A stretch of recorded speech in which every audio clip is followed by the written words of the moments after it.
అత్యంత బాధ్యత కలిగిన వ్యక్తిగా మాట్లాడేటువంటి భారత ప్రధాని నరేంద్ర మోడీ గారు భారత జాతి ఉన్నతికి సంబంధించిన భారమంతా తన భుజాల మీద ఉన్నట్టుగా భావించే, అలా భావిస్తున్నట్టుగా వ్యక్తీకరించే నరేంద్ర మోడీ గారు తన 11 ఏళ్ల పాలనా కాలంలో ఇప్పుడున్న ఆర్థిక విధానాలతో ప్రధానమంత్రి నరేంద్ర మోడీ గారి తెలివితేటలతో తీర్చడానికి సాధ్యం కానంత అప్పుని చేసేశారు భారతదేశానికి. అది తీరే మార్గం లేదు.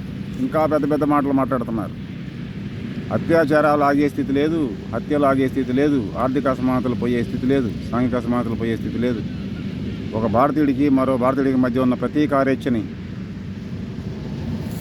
బహుశా పెంచే ప్రయత్నం చేశారేమో అనిపిస్తుంది 11 ఏళ్ల పాలనలో. ఎందుకంటే మణిపూర్ లాంటి అల్లర్లు చూస్తుంటే ఎక్కడ ఆగుతాయో తెలియట్లేదు. ఎందుకు మొదలయ్యో కూడా పుట్టి అర్థం కావట్లేదు. అదే మణిపూర్ మోడీ లేకముందు ఉంది, మోడీ పాలనకు రాకముందు ఉంది, బహుశా మోడీ పాలన అయిపోయినాక ఉంటుంది. కానీ మణిపూర్లో అల్లర్లు మాత్రం బహుశా మోడీ గారు వచ్చినందువల్లనే పెరిగాయేమో అనుకుంటే ఆ బాధ్యత మోడీ గారిదా అనుకునేవాళ్ళదా? సందేహాలకు తావలేని స్థితిలో ప్రశ్నలకు సమాధానాలు చెప్పాల్సిన అవసరం పాలకుల మీదే ఉంటుంది. మోడీ గారి రాజీనామా చాలా చాలా అవసరం సమాజానికి, భారతదేశానికి చాలా అవసరం. అందుకే డిమాండ్ చేస్తున్నాం ఆయన రాజీనామాని.